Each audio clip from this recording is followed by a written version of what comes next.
everybody, and welcome to another episode of The Untold Truth. This is the podcast where we literally punch racism in the face.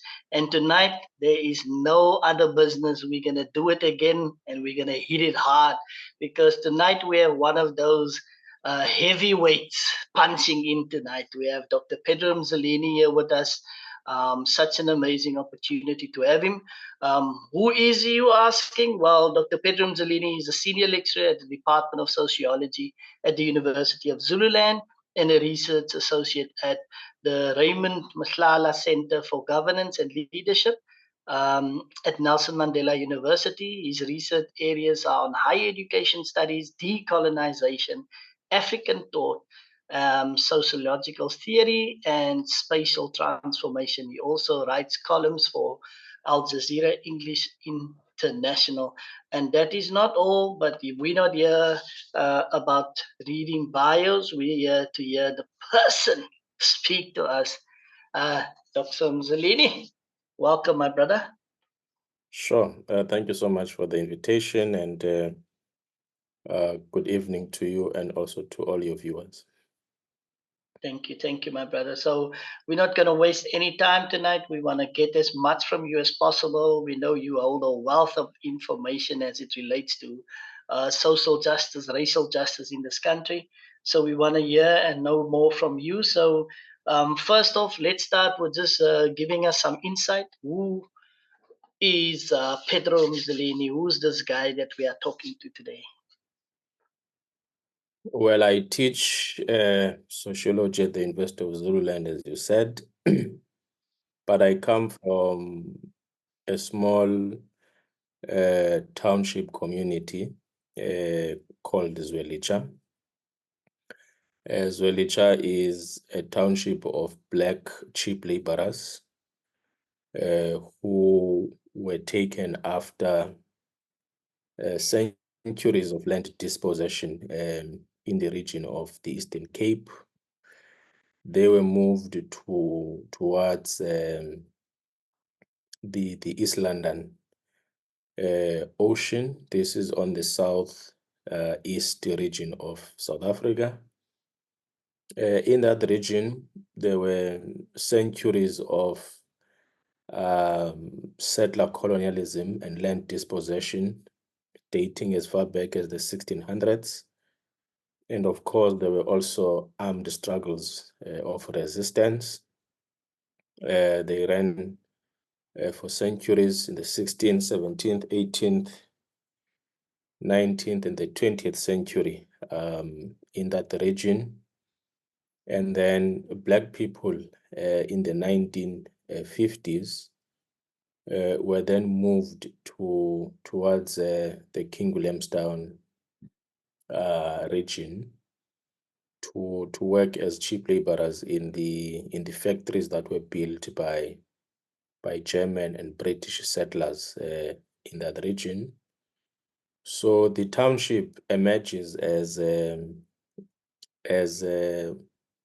Black location for cheap laborers who are employed by white apartheid capital. And that is where I am born. In fact, when I was born, there was a Bishop massacre whereby Black people in my township were protesting against the white apartheid colonial project, and they were killed in broad daylight by the white regime. So I'm born during that period, and then in 1994, South Africa obtained its independence, but the structural and institutional legacies of the white apartheid colonial project have continued up until this point. That is why in 2015, there was a face must fall movement by Black students protesting against the commodification and the racism and the patriarchization of the university in South Africa. So I emerge out of those struggles, out of those community struggles, out of those student struggles and also out of those labor movement struggles. So you could say I was a sociologist at birth. I was born in the community of struggle, and that is who I am today, as a teacher, as an intellectual, as a researcher, as an activist. For me, there's no Chinese wall between any of these activities. I advance them with the common purpose, which is to free our people from oppression, but most importantly, to strive for a free and an independent Africa. Definitely, and I can relate to everything that you're saying right now. But it's clear, as you highlighted, son of the soil, born and bred, and for most of us in this country, we are not birthed with the right to just dream and live our lives with ease. For some of us, we are born into struggle, and our lives become the struggle for the emancipation and the freedom of our people because of the burden that rests with on us from our ancestors, our own Yeah, parents, and how we move forward. Um, Yours specifically have been located for a long time now, post your student struggles through Fees Must Fall. Funny enough, as an older dude myself, I was part of Fees Must Fall at yeah, UWC because I was studying in 2016, started in 2015. So I was there with my comrades. We were fighting. yeah. We marched to Parliament. We were disrupting the Western Cape. So we share that in common, Mm, from the 80s, as I was born in the 80s, but I was fortunate to be part of, and I say it fortunate to be part of Fees Must Fall because those student struggles are the things that get yeah, us further in life. As we see now in the US, students protesting on campus is the most beautiful thing to see how we can become yeah. one, unite against these evil structures that is commissioned under capitalism and white supremacy. But Mm, higher education, that's where you are located. And you have some stories to tell because apparently higher education was not ready for Pedro Mzileni. They thought, Ish, we don't need these rebels. What's happening in higher education, man? What have play done to us?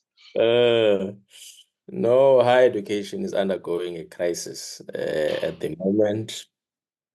Well, from the onset in 94, we obtained our independence from a very strange template. The template was, yes, we have defeated colonialism, but we need to erase all memories of exploitation, rape, and the dismemberment and the brutal assassinations we suffered in the hands of white supremacy. So we were told to embrace this rainbow nation ideology, which essentially is about allowing white people to be racist and basically tolerating their nonsense and trying to find coping mechanisms to live and coexist with racism as a black person. That's what the rainbow nation ideology is about. And we thought we could build a country out of black people forgiving white unspeakable crimes. Now, what has that resulted in today's conditions is you have a higher education system now that has a Eurocentric knowledge system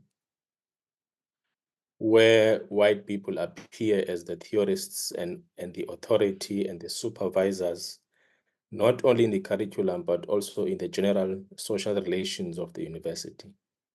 Mm, And, and Black people inside these universities are treated as subhuman, are treated as second-class citizens. They are treated as unwanted visitors who are viewed not as intellectuals, not as students, but they are viewed as animals. So whenever white people see us in universities, they don't see us as intellectuals. who are equal to them or even above them, you know. So Yeah. when you are a student, or when you teach, or when you are a researcher in the university, the system of whiteness kicks you out of the epistemic architecture of the university, whereby when you teach, your knowledge is doubted. When you speak about the frustrating conditions of Blackness, you are viewed as the problem that is disturbing the rainbow nation ideology that keeps whiteness intact, you know? Yep. And what this ideology has also done, it also creates the false notion in our own students that by them coming into these white universities and receiving colonial education, they must see themselves as better than other Black people. They must see themselves as no longer part of the problems of Black people. In fact, it turns their souls into white souls whilst they have Black skins, you know? And even in the university structures like the management and the academic authority, you find there are many black faces now inside the structures, but how you feel and how you are treated, the structural institutional system of anti-Black racism and whiteness is still intact, you know? Yeah. So that is the higher education system you have at the moment. So when you come in as a very confident and a very conscious Black intellectual who knows their story, who has something different to contribute, then you get attacked and illegitimized as a person who does not want to advance this peaceful white colonial project of rainbow nation that basically keeps white people on top of Black people. So higher education has been built out of that post-94 strange template, and that is why today we must unashamedly advance the decolonial perspective in order to dismantle these remaining vestiges of racism, white supremacy, and white arrogance out of our university, or else we will not have a critical institution of higher learning that puts all ideas from all civilizations on the table and puts them up for critique. It's either we are critical in the terrain of ideas, or we're not a university. And white supremacy at the moment is killing that joy of being in the university, and it's making the university space completely suffocating to be Black and to also be a Black woman even in the university. So that is the problem currently that we are faced with. Yeah.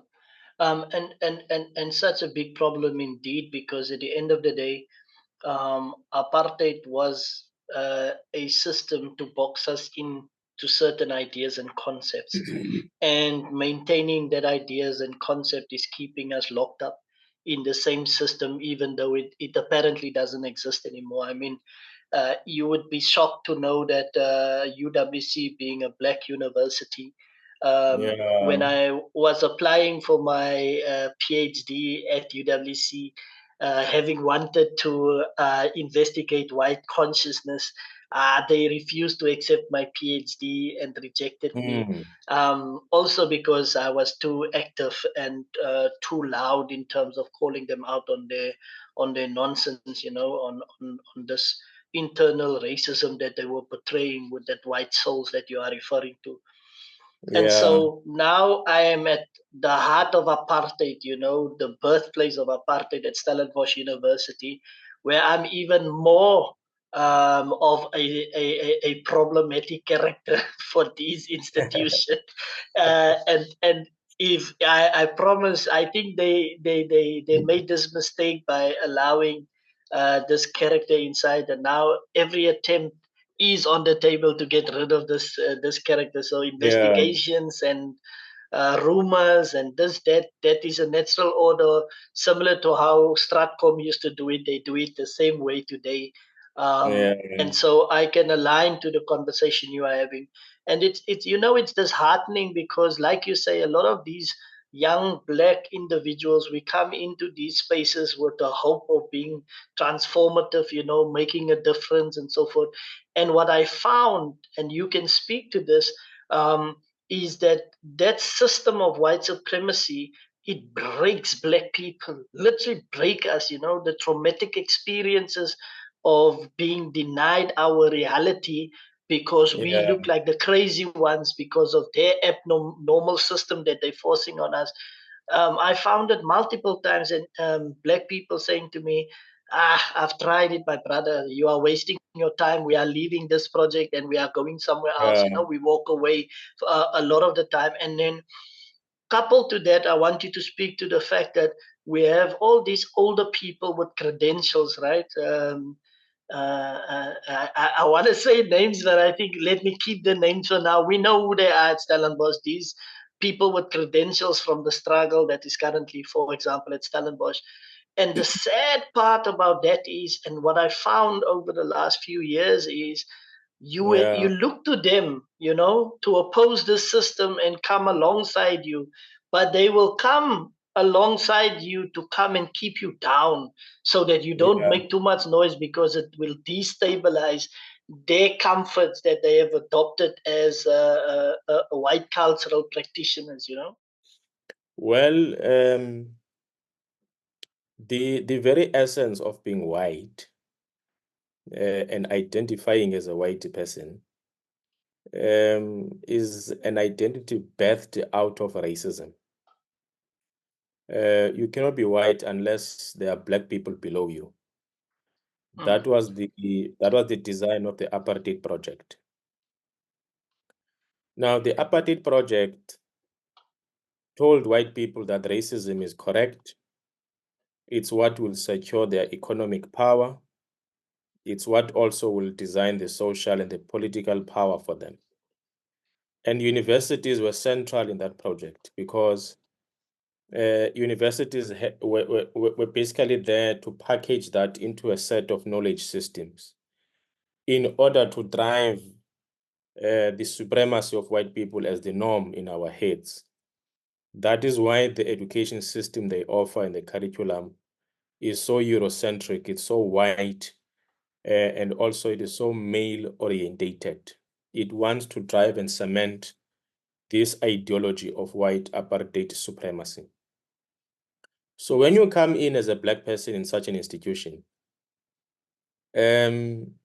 racism is treated there as the normal way of doing social relations. And anyone who comes in to question that racism, the problem becomes them who question this racism, mm, not the racists who are doing this violence of racism, but the people fighting against racism, they get demonized as the problem. In fact, they even use reverse psychology to use our own languages of activism against us by calling us with names that, okay, since we are fighting against racism, therefore we are the ones who are racists, mm, which is a very stupid and a very hypocritical argument because we adopt anti-racism as a weapon of struggle, as a weapon of resistance, as a weapon of self-defense to fight against the actual violence that they are responsible for constructing called white racism. So we are adopting an anti-racist decolonial attitude to dismantle this powerful, dangerous force called racism that is responsible for unspeakable amounts of death and depressions that Black intellectuals are facing in these white institutions. So Stellenbosch University as a university was designed from a model of exclusion. It was designed from a model of anti-Black racism. So you can never expect Stellenbosch University to welcome African Global South decolonial ideas. It was not designed for them, you know. Mm.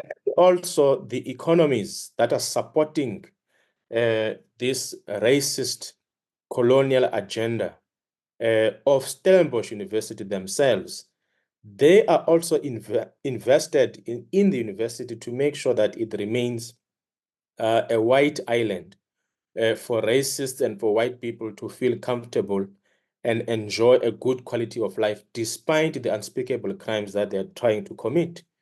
So your everyday life when you are Black in that university will constantly be a life of struggle. And we must never give up because the land belongs to the indigenous Black people of this land. This is Africa. It belongs to us as Black people. We must never allow any space of land to be a white island in Africa. These are our own institutions that were built through the energy and the labor of Black people, the slaves. And they were built using our own resources on our own land, using our own intellect. And they cannot survive today without being funded by the public resources that comes from the labor and the resources of Black Africans who are indigenous on this land. So the European foreign settlers must never be allowed to be comfortable and make us uncomfortable in our own space. If people want racist white colonial islands, they must go back to Europe. That is where they belong. Africa belongs to Africans, and anyone who is a white European foreigner on our land, they must live below us because this is our own land. As much as they live below the Chinese in China, as much as they live below the Japanese in Japan, as much as they live below the Indians in India. So every single province of the world must coexist together for good neighborliness. That is what we are advocating for. Let Europe belong to Europeans, let Africa belong to Africans, let Asia belong to Asians, and all these regions I've mentioned, they must coexist together on an equal footing according to their own civilizations, and they must trade and relate on an equal footing as good neighbors that ensure that each civilization and its own people is able to live to their own full potential. So at the University of the Free State, when I was interviewed there to be a lecturer, I said in the interview, if you appoint me, I will do three things in the university. One, I will raise the consciousness levels of your students through teaching that will be conscientizing.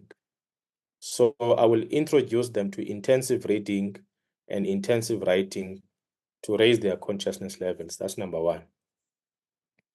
Number two, I said to them, I will turn the faculty and the department to be a research department and a research faculty. In other words, I will prioritize the supervision of PhDs and masters because doing that deliberately increases our research output, especially innovative research, because experimenting with new research approaches is something that happens at a master's, but more especially at a PhD level. Yeah. And that research, once it is done, it must then feed into teaching, because teaching that is not informed by research will become teaching that is outdated. And then three, I said to them, if you appoint me, I will end racism at the University of the Free State. Now, when I said these three things, they laughed on the table thinking that I'm joking. And they were not aware of how I'm going to implement these three things that I've said in the interview. At the time, I set myself a 5-year target in achieving these things. Little did I know that actually they will kick off within 3 months, you know, because when I arrived in the department, I started to change the curriculum. I started to Africanize the approaches. I started to introduce students to intensive reading and writing. And the consciousness levels amongst the students started to rise immediately, because when you explain Fanon in Bloemfontein, it's very different to how Fanon will be received in a place like Durban, for an example. For instance, here at the University of Zululand, Fanon and Bigo, they take longer to register in the minds of students, because this area is more Black. You have to find white people and their rubbish of racism. Whereas in Bloemfontein, the enemy is right in front of your face. You encounter it in the morning, in the afternoon, in the evening. Almost every single day in Bloemfontein, every single Black person, every staff member, every student, every member of the community, they have a story on each day of encountering white racism. So I underestimated that Fanon actually and William E.B. Du Bois teaching their theories in Bloemfontein is something that will kick off immediately, you know? So the consciousness levels of the students started to escalate within the first 2 weeks.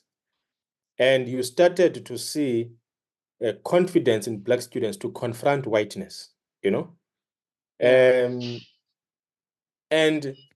I also encouraged them, and I also used the same confidence to also confront whiteness within the structures of the university. So I challenged the vice chancellor in front of the whole university about a vision he was busy selling in the university of trying to make the University of the Free State become a white institution again that attracts white people, that must also exclude Black students by closing off the extended studies program, closing off diploma and higher certificate programs, and also increasing fees and also increasing admission points. All those techniques, we know them. It's the old script of turning a university into an exclusionary factory for white interests, and basically kicking out everyone who comes from poor backgrounds, who is Black, and ensuring that the institution remains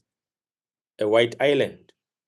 So when I started to do all those activities, something that is supposed to be done by a person who teaches in the humanities, white students in collaboration with white staff members in the university, they collaborated with the vice chancellor, they collaborated with the HOD in my department. They also collaborated with African foreign academics in the university. And this is another technique that these white universities do. They appoint precarious foreign scholars who come from Zimbabwe, Nigeria, Malawi, Zambia, you name it, in order for them to be inside these South African institutions to advance the racist white project of anti-Black racism against South African academics. So maybe it's a conversation we need to have on another platform. You know, the weaponization of our African brothers against us to keep white supremacy intact in these universities. And also the weaponization of, you know, uncritical Black scholars who just want promotions in these universities. Well, that's what my HOD was all about. He just wanted to be a full professor and associate professor and keep his job. And part of doing that was him being told that he must attack me through disciplinary hearings in order to make white interests comfortable and successful in their project to kick me out of the University of the Free State. And at the core of this agenda was to ensure that students remain ignorant, students must not be conscientized, students must not be taught about white racism. They must not be taught about Black consciousness. They must not be taught about the practicalization of decolonization in everyday life. That was the core agenda at the University of the Free State, and it was racist to the core, because what informed everything that they were doing was the fact that Black people who come to the University of the Free State cannot be scholars who are excellent in their job. Rather, Black people who come in front of us to teach, they must be questioned. The knowledge that they offer must be doubted because Black people are not expected to be people who carry excellent knowledge. Yet these are the very same people who appointed me 3 months before this whole rubbish of an incident started. Yeah. So why did you call me for interviews with my PhD? Why did you appoint me if you do not believe in the work that I do, especially things that I told you I will get here and do in the interview?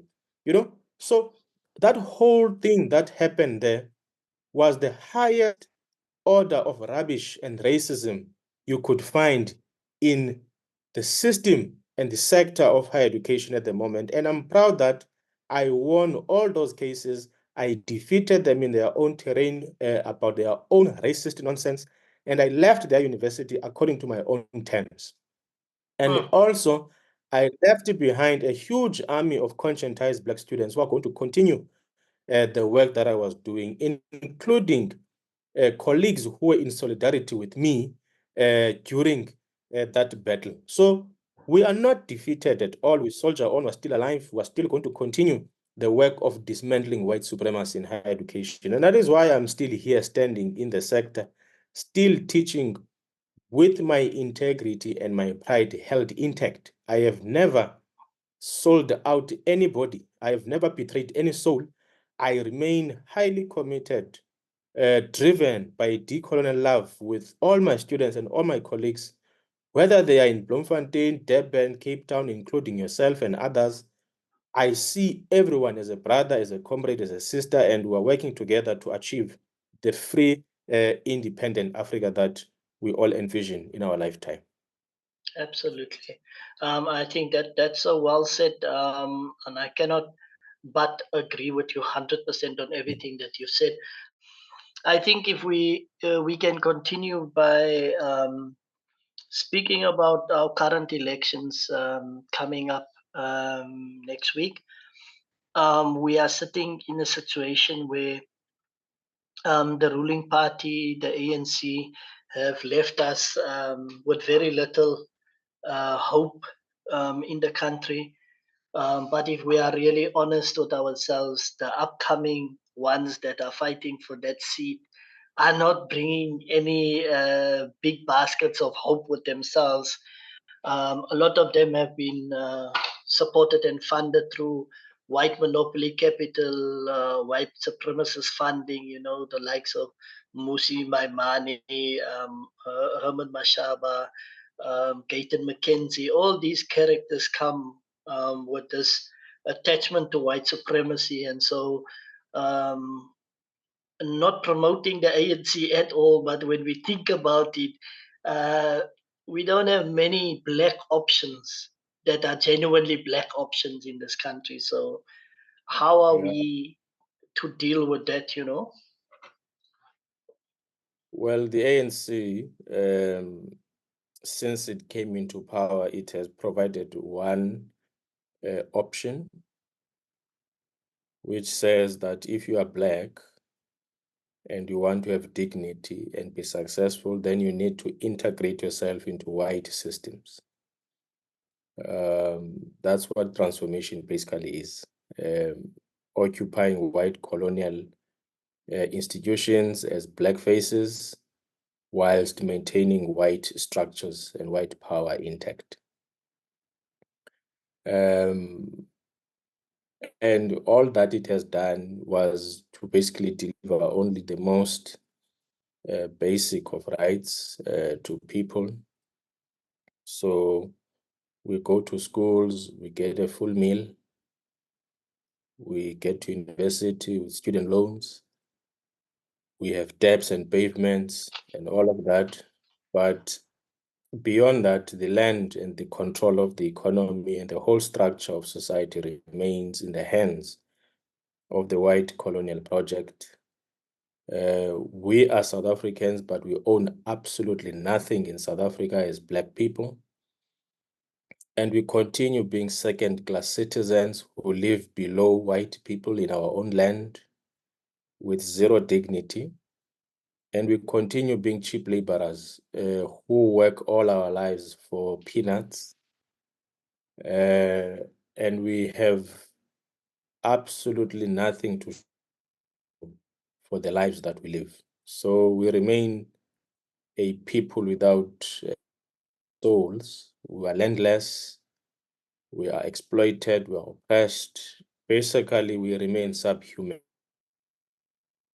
The current modern world is not working for Black people. Instead, it has introduced us to coloniality to the core. Now, obviously, when you provide such options to Black people as an idea, that idea will die a natural death because it does not speak to the genuine, true aspirations of Black people who make up this society, you know?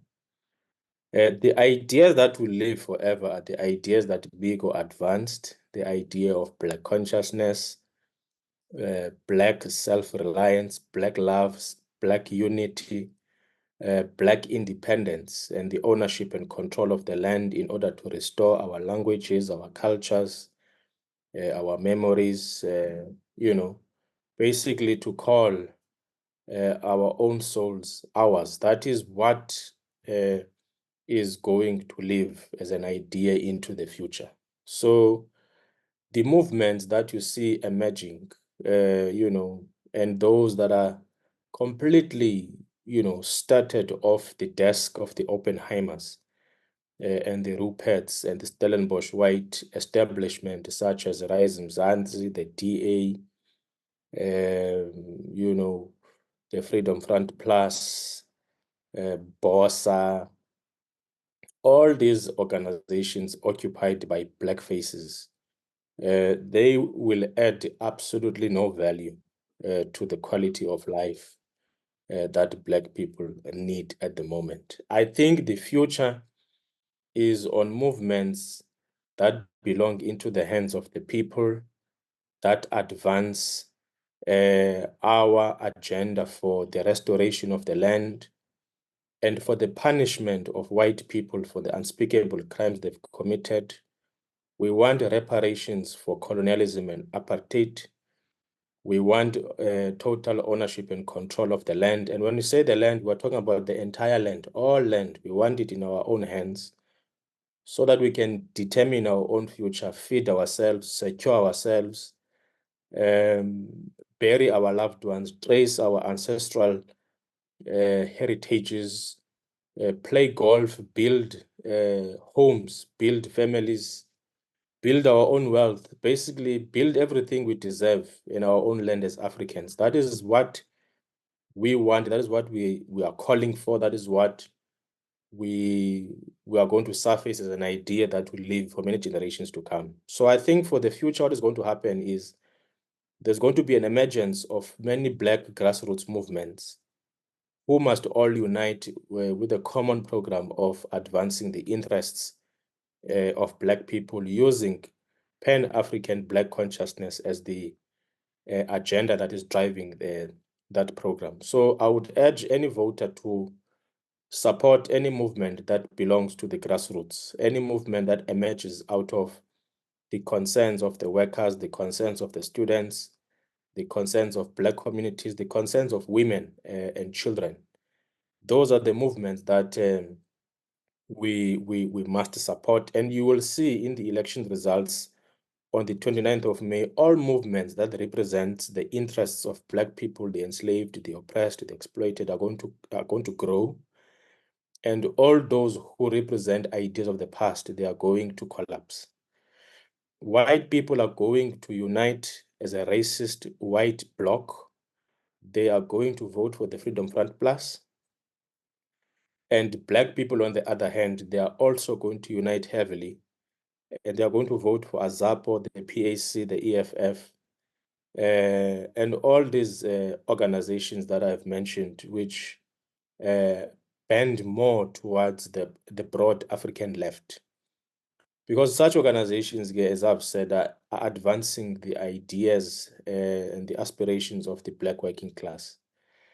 Organizations like the MK Party as well, who are coming in, who root themselves on African aspirations, you know, African thought, African languages, So that option is also another one that is going to grow. It's getting a significant footprint in all regions of South Africa where Black people feel oppressed as cheap laborers. So that is the landscape and the map I'm drawing out of how the elections are going to pan out on the 29th of May. The ANC will still remain dominant, but it is going to decline significantly. And I don't think that decline of the ANC will be reversed ever again. It will decline all the way to the grave after every single election. And new Black grassroots movements are going to emerge, and Black people by then will be forced to sit around the table and have a conversation with each other about what do we now want to achieve as a race to liberate and uplift ourselves out of misery to freedom. Yeah, no, absolutely. I think what you're saying make a lot of sense. Good or bad, however you want to view this far left parties. Like you say, it's born. The birth of those parties is out of the need for Black people to self-actualize and to live out the ideals that Biko initiated in this country, and so it definitely speaks very very loudly, and I think I am longing for a day where Black people get to decide their own destinies in this country and not being discussed in closed rooms where Yeah.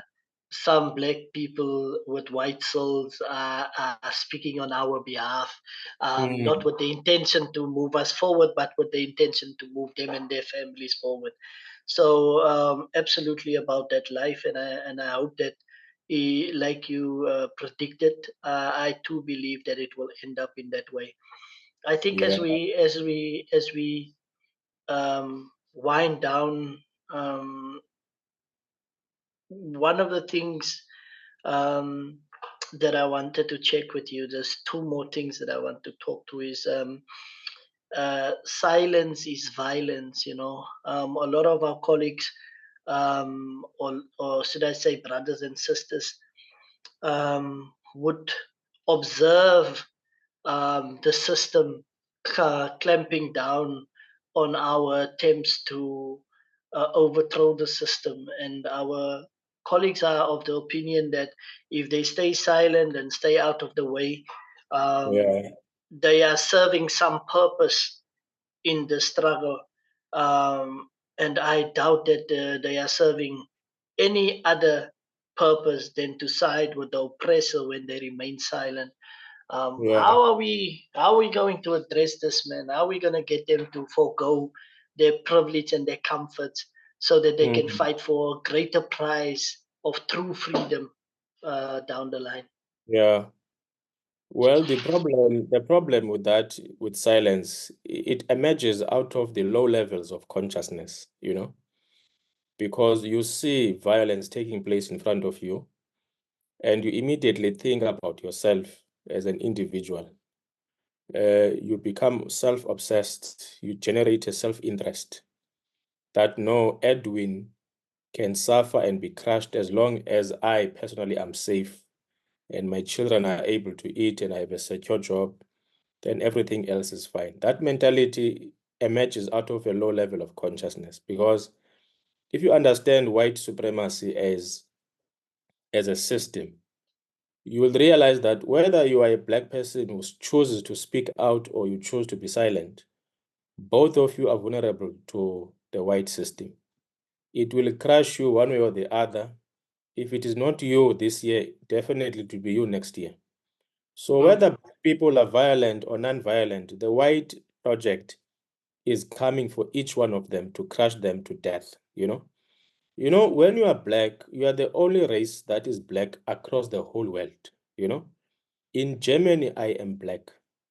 In Tunisia, I'm Black. In America, I'm Black. In South Africa, I'm Black. In China, I'm Black. You yeah, might be Oprah Winfrey, but you are Black. You might be Barack yeah, Obama, but you are Black. You might be Usain Bolt or Caster Semenya or Raheem Sterling, but you remain black, and the white global project will treat you as subhuman and a second-class citizen wherever you are, purely because you are black, you know? True. So the highest stage of consciousness is when you are able to think for the next person, because you realize that their life is also your life, you know? So the point of solidarity, in other words, thinking for the goodness of humanity wherever it is the highest stage of consciousness, you know? I mean, Yeah. Palestinians are being killed every day in front of us on Facebook Live, on Al Jazeera Live. We are watching and witnessing the brutal dismembering and mutilation of human beings, women, children, in front of us, and we are all keeping quiet because we do not care about humanity, purely because our levels of consciousness are extremely low, you know? Mm. So the students across all universities in the world who are building up encampments,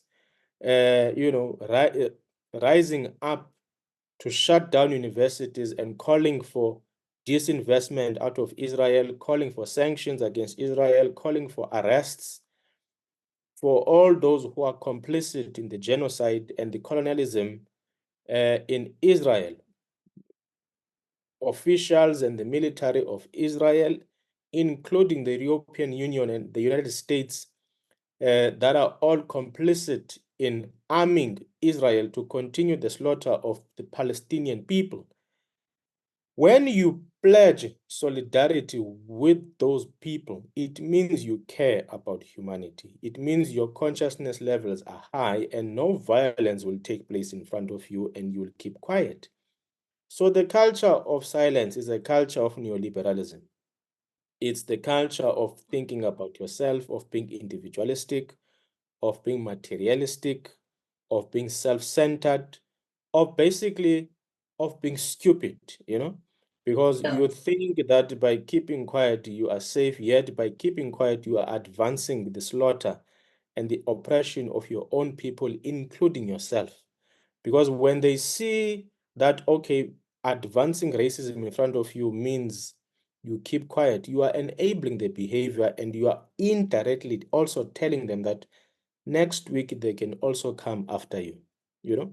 Yeah. So such people who keep quiet, such people who are silent, they are advancing the status quo, they are enabling white racism to triumph, and they are very stupid because they have low levels of consciousness and they have less regard for humanity. Absolutely. And I think it should be said loud and clear, and without fear or favor. We oppose in the strongest way Israel's genocide of the Palestinian people. We stand with the people of Palestine. We hope that the recent warrants of arrest that was issued will drive us closer to getting them out of Palestine. I saw in the news that they've been advancing on the ground into Rafah. We honestly we try our best and pray for that consciousness to rise over the world over. I saw that France also joined in on opposing Israel now finally as a European country, and we hope that the global world can come together and force Israel to stop this madness immediately and restore this people to some extent, even though that restoration will never ever be completely done, but they will also never uh, uh, uh, uh, commit that genocide to the point where Palestine will be completely wiped off the earth of even though that's what they are trying right now. So we stand with the people of Palestine. Yeah. Why, my brother, the last one? I listened. Even Herman Mashaba was saying this afternoon. We have a non-racist agenda. We know the ruling party comes. They say we have a non-racist agenda. Um, we are the current Malay of activists coming through. We adopted and stand by an anti-racist agenda. Why is non-racialism a problem? how do we get them to realize this so that they move along the lines of where we are at in terms of anti-racism, which is the global standard of moving forward for transformation and justice? Well, you cannot achieve non-racialism in an imperialist world, um, because imperialist thought comes from the hierarchization of human beings into races and genders. And this world defined by imperialism, which William E.B. Du Bois called the century of the color line, it suggests that white people are the apex race that is at the top of humanity, and black people are subhuman at the bottom. The imperialist world treats Europe as the core of the world, and it treats all other continents, Africa, Asia, and Latin America, as the periphery. The periphery that must supply Europe with cheap labor and cheap resources whilst it remains in underdevelopment. And Europe, which is the center of white people, must always be the privileged region that thrives from the exploitation of the cheap laborers and the cheap resources that come from the periphery. So non-racialism in a world designed according to that imperialist template will always be a dying idea. Because non-racialism in this template is essentially about keeping white people up in the bracket of privilege. It seeks to advance the idea of silencing those who are fighting against inequality and racism. So we will only be able to achieve non-racialism in a socialist, anti-imperialist, equal, decolonized world where human beings are all restored back to the bracket of humanity. At the moment, you still have black people who are cheap laborers who clean toilets, who sweep the streets, who pick up waste, just like how they were doing so 200, 500 years ago. And white people, as the supreme race from Europe, they still occupy all sites of privilege. The suburbs belong to them. The privileged schools belong to them. The wealthiest businesses in Africa and the whole world are in their hands. So in that imperialist template, it is impossible to achieve a non-racial society. The society I am more persuaded on is the one now that is beginning to emerge from deliberate struggles of young people, the students, and the workers, and all activists who come from the global south who are committed in dismantling the military supremacy of white Western society.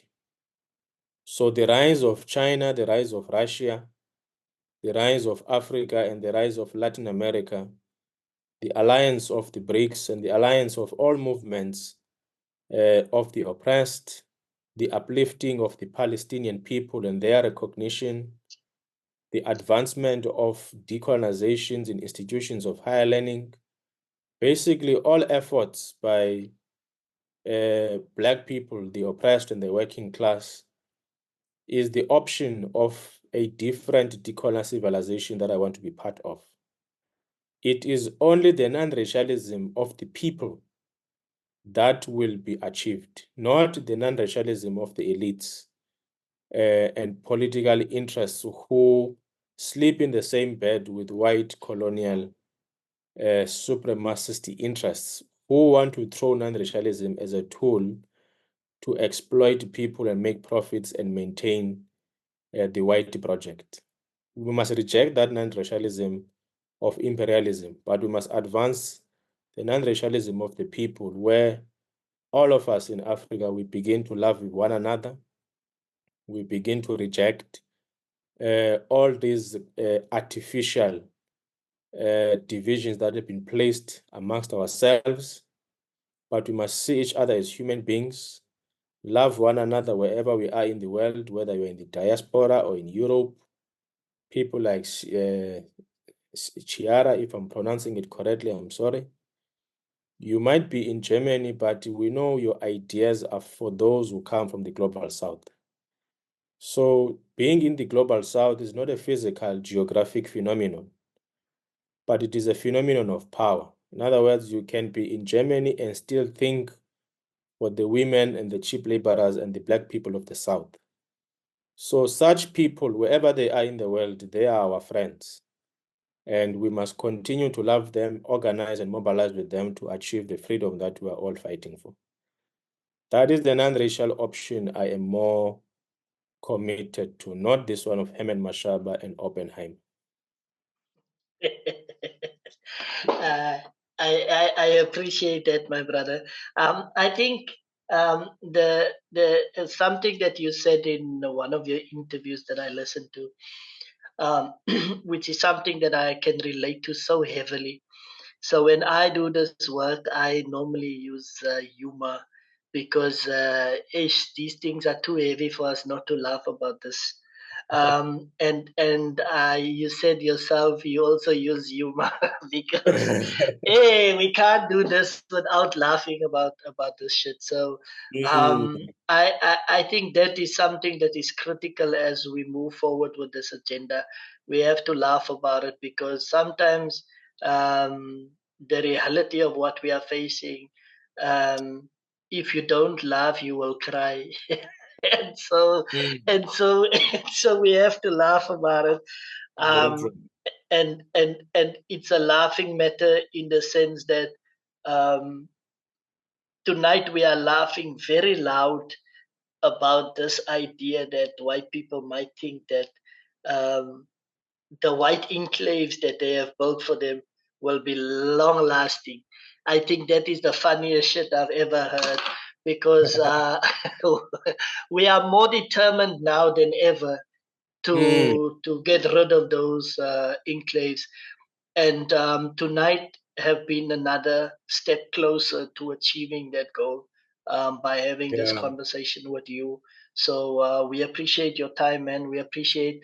There's so much more we have to speak about and have to do, but we'll leave that for another day, and we'll get back to yeah. this agenda shortly. But from our side, we appreciate you, appreciate your time, Mm, and thank you for coming on and speaking the untold truth straight up, man. sure. Thank you so much for the opportunity, man. And all the best with your show and in all your future endeavors. Good work. Well done. All the best. Power to the people. There Power to you the have people. it. That was another episode of the Untold Truth. We look forward to welcome you back on another time. Take care.